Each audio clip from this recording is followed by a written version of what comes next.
विधानसभा में कुछ मिनटों के लिए बिजली क्या गई, सरकार तिलमिला गई। यूपी की जनता तो घंटों बिजली के बिना गुजार रही है। कौन सुनेगा? क्या यूपी के माननीयों को जनता का दर्द अब महसूस होगा? विधानसभा में बिजली गुल हुई तो 3 अधिकारी सस्पेंड हो गए। जनता गर्मी में मर जाए, सड़ जाए, लेकिन अधिकारी जवाब तक नहीं देते।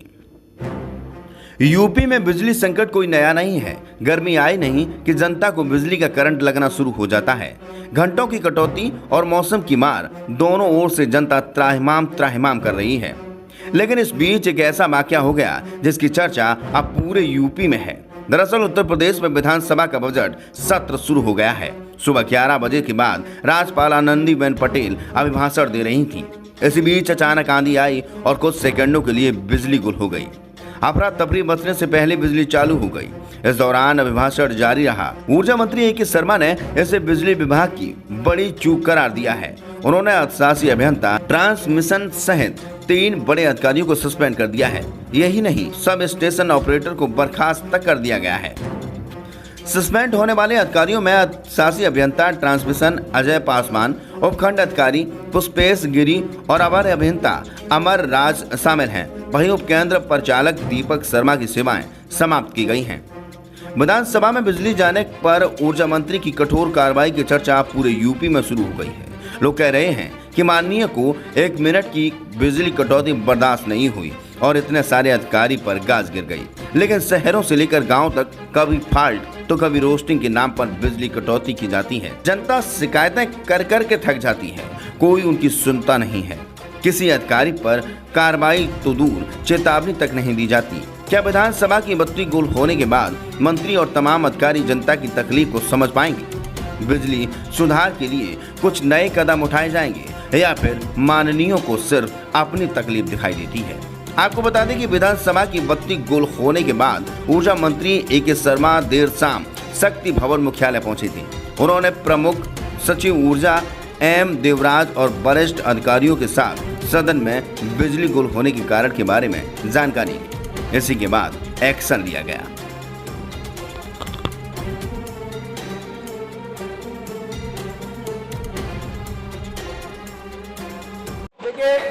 माननीय अध्यक्ष जी, साइकिल पंचर हो गई है तो अब पंचर को ठीक कराने की जो आपकी साइकिल है उसको शायद उत्तर प्रदेश जनता ठीक करेगी नहीं। इसलिए मैं लोक भवन में कब बैठूंगा?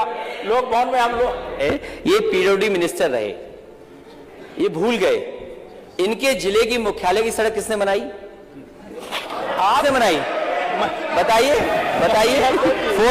फोर लेन किसने बनाई? बताइए। अध्यक्ष जी, मैं आप कृपया करके आपस में डिबेट नहीं करें। कृपया करके नेता प्रतिपक्ष पूर्व मुख्यमंत्री जी को ये बता दीजिए, ये 5 साल सत्ता में नहीं रहे, आगे 5 साल के लिए फिर विदा हो चुके हैं।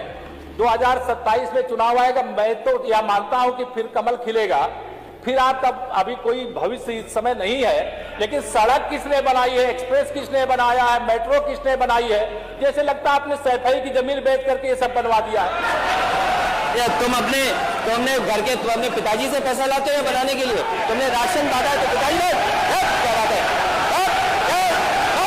करके तुम अपने पिताजी से पैसा लाते हो बनाने के लिए? तुमने राशन बांटा तो पिताजी ने क्या बात है? कोई बात है?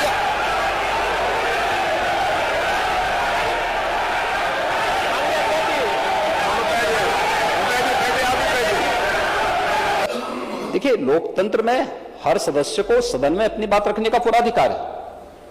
और अगर आप कहेंगे तो कैसे इस बात की अपेक्षा रखते हैं कि इस पार से उसका जवाब नहीं मिलेगा? पूरे 1 घंटे से अधिक समय तक पूरा सदन और खासतौर पर सत्ता पक्ष से जुड़े हुए सभी मान्य सदस्यों ने आपकी बात को बहुत ध्यान से सुना। देखिए, सहमत होना ना होना अपना विषय है। नहीं, सवाल दूसरा नहीं।